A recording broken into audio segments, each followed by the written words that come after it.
On the left, the Kindle Paperwhite 4. On the right, the Kobo Clara HD. These represent the two latest and greatest 6-inch releases from the respecting companies. This is Peter for GoodyReader.com, and we're going to be doing a comparison. Let's just dive in. This is the home screen on both of these, although this one's not on the home screen, is it? Let's go there right now. For Goody Reader, this is Peter. No, I'm kidding. We'll continue. So on the Amazon Kindle Paperwhite 4, and this was introduced on the Kindle Paperwhite 4, the home screen is now scrollable. You have a scrolling bar on the side. This never was a thing before. All you ever had was this. Now it says swipe up to see more for you. Now, I don't know if it's going to keep saying that forever, seeing that the disclaimer told you that, the updates tell you that, the scroller bar tells you that. I wonder if they'll remove that in the future. This is a flush screen and bezel. This is not, so you'll see me kind of swiping up. How is he doing that? It's not magic. A couple other things that's changed are now the home, back, settings, Goodreads, and store now say what they say. Clicking on the three dots, you get your library reading list, Kindle store, Audible store, etc., etc. Pause the video if you want to read all that. And that's basically the home screen on the Kindle Paperwhite 4. That's going to take me a sec because I keep wanting to say Oasis.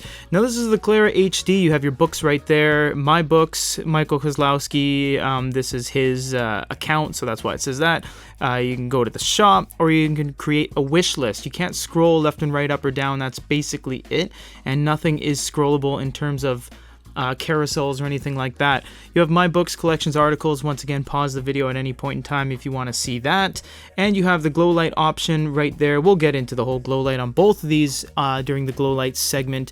And you have a sync now, which both syncs for brand new content and updates. This is basically the closest we could get these two books, and actually they only share one font with each other out of all the pre-loaded fonts. So swiping and page turns are very quick. Neither of them have rapid page turn engines, so you can see if you just long press, it's actually going to think you're long pressing on something rather than actually fast page turning. So we're going to long press on some stuff and just look at our options. On the Kobo, we have highlight, add note, we have search in book, Wikipedia, and Google, and share to Facebook. On the Kindle, it's a little more extensive. We have dictionary, we have Wikipedia, it searches Wikipedia immediately, and we have translation. And this is something that sets it apart from a lot of other e-readers because you can change anything you can change it from any language to any language you see on the drop-down menu, even complex characters like Chinese and Arabic. That being said, you also have highlight, note, share. Share takes you to email, Goodreads, Facebook, and Twitter, and you can exit out of that like so. Page turn speeds, we already went over that. You don't have to really worry about page turn speed, so to speak. Bookmarks are in the top right corner. Let's explore the font options. Now, Kindle used to be pretty easy because they used to have the double A button and you press it and you go to fonts. Now they make it twice as hard to do it, and what I mean is because it's an extra step. You have to press the double A button and then font and page settings to get to where you used to get to. So they actually made it an extra step, which it's mixed reviews on that, at least from the people we've heard from. Kobo is very simple. You press the double A button, you're done. On the Kindle, you have different fonts, bold, size, so you can bold things as much as you want. You can change text. Everything changes live. Everything changes very quickly. You even have themes, and this is for you to actually create different themes. You can update themes. You can do compact, standard, large, low vision, etc. You can make your own. You can save them. It's very nice. Orientation, alignment, and whatnot. On the Kobo, it's a little more customizable because you do have the slider bars, which gives you a lot more levels, a lot more. Yeah, I said it right the first time. Why am I second guessing myself? A lot more levels of customization. You have line spacing, margins, fonts, and you can actually go to advanced, and advanced is really cool because you can change your before and after settings to whatever you want it to look like that. Click apply and it applies it to the entire book immediately. couple more things we want to look at here is X-ray. X-ray is very nice, and on the Kobo we have some reading statistics. So these both do things in their own way. So Kobo gives you how many minutes left to go in the chapter, next chapter, how many hours left to go for the whole book, this book, some graphs. It's really cool. On the Kindle you get X-ray, so you can actually look up people, terms, and images in the book. If I choose Ebenezer Scrooge, for example, it says how many times he's mentioned. Click on the segment in which he's mentioned, and there you have it.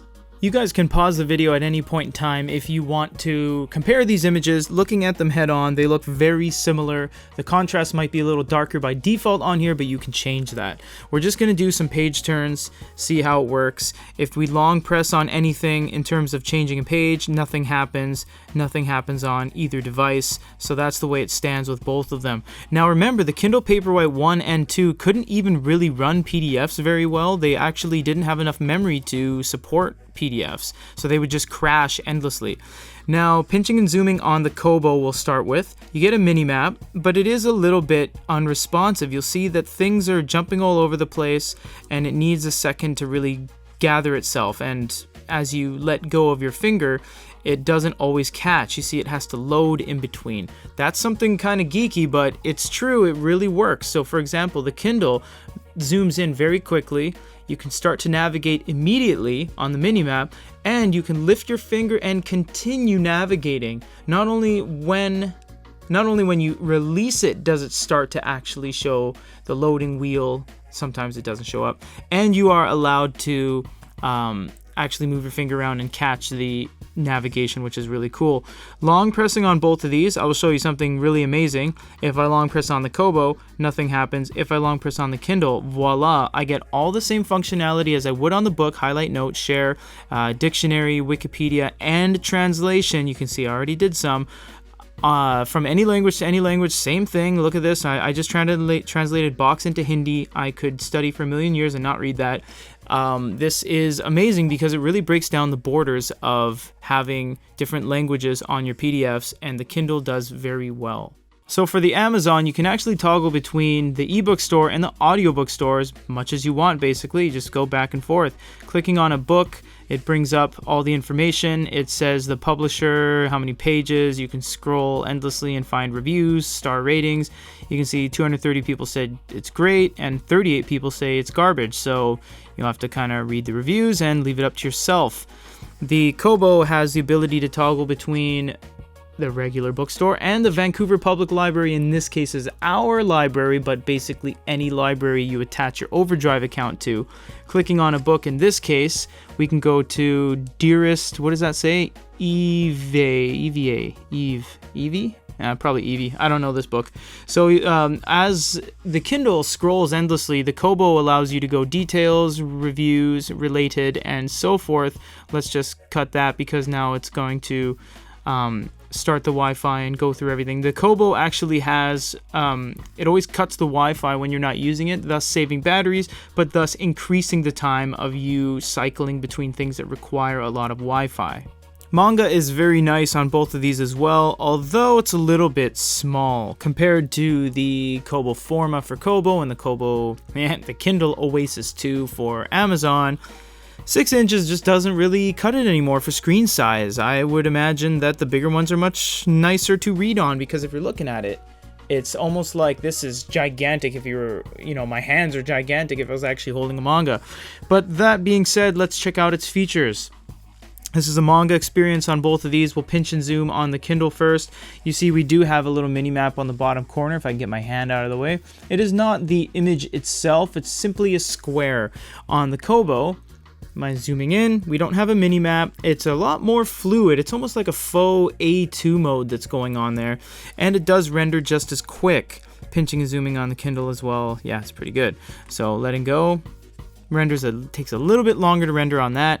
Once you have it rendered, navigating around is fine on both of them. Neither of them are particularly very nice. If you double tap on them, you do a quick zoom, and the Kindle seemed to have thought I did a double page turn. Now, the something that sets the Kindle apart from the Kobo is the rapid page turn engine.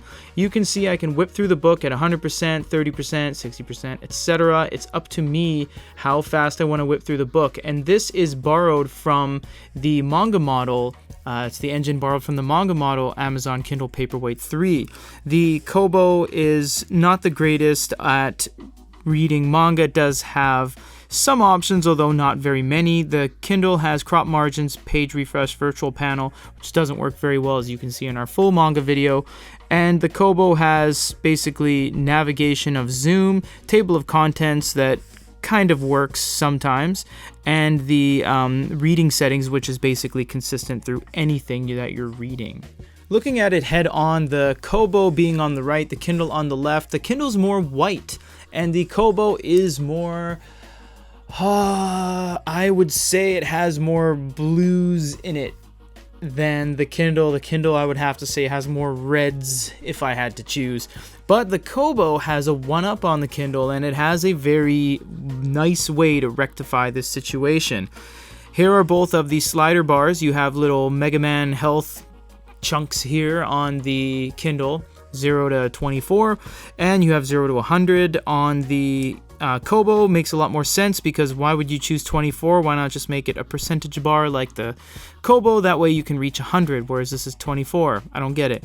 The Kindle does not have any other sets of lights, just has the lights like that, whereas the Kobo has another set of lights like this that you can turn on or off or all on at the same time. It's called natural light. If you go all the way to the right, it is just crazy orange, or if you go into the center, you can actually change the white balance, quote unquote. So if you were worried about how much whiter the Kindle was, you can actually almost match that level of whiteness like you see here. So the slider bar for the natural light, and it does have auto as well, is very nice on the Kobo, but even on the 10th generation Kindle, the 4th generation Paperwhite, they still don't have comfort light or warm lighting.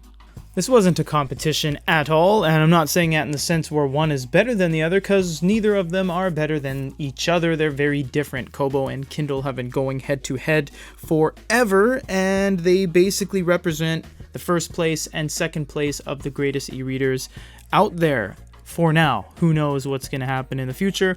If you guys enjoyed this video, if you hated it, if you thought I was right on point or completely off base, let us know either way. For goodereader.com, this is Peter.